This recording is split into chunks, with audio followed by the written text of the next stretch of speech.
Hey, everyone, and welcome back. Let's journey back to a single, rain-soaked field in northern France on October 25, 1415. On one side, a colossal French army, gleaming in steel plate, confident of a swift and glorious victory. On the other, a small, exhausted English force, ravaged by sickness and starvation, trapped and with nowhere left to run. The odds weren't just long, they were impossible. King Henry V's English army was at the end of its rope. They had marched for weeks, were desperately short on food, and dysentery was tearing through their ranks. They were outnumbered at least 3-1, facing the flower of French nobility. For the French, this wasn't a battle, it was a grand spectacle, a chance to crush the English invaders and capture a king. Their overconfidence was their first, and perhaps greatest, mistake.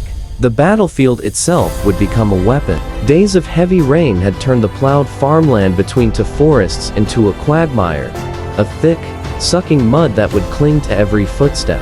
Henry, brilliant tactician, chose this ground deliberately. He knew his army's greatest strength wasn't in its knights, but in its common men, the English longbowmen. These weren't just soldiers, they were masters of a devastating weapon. A trained longbowman could fire up to 10 arrows a minute, arrows that could punch through armor at 200 yards. They were the machine guns of the Middle Ages, and Henry placed them on the flanks of his tiny army. In front of them, they hammered thousands of sharpened wooden stakes into the ground, creating a deadly, hidden fence.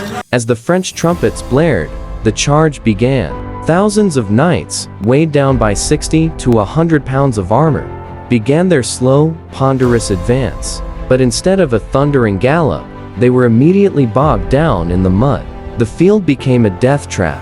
Each step was a struggle, draining their energy and packing them so tightly together they could barely lift their arms to fight. And then, the sky went dark.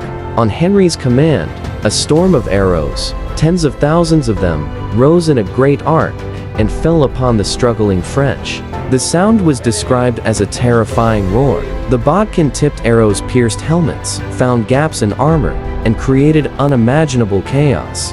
The French charge dissolved into a panicked, struggling mass of men and horses, being systematically annihilated from a distance. Those who did reach the English lines were exhausted, wounded, and met by the sharpened stakes and the fresh English men-at-arms. The battle became a brutal, close-quarter slaughter. At one critical moment, fearing a counterattack from the rear, Henry made a grim and controversial call to execute the thousands of French prisoners already taken. It was a ruthless decision, born of desperation, ensuring the battle could not be turned against him. When the fighting finally stopped, the field was silent.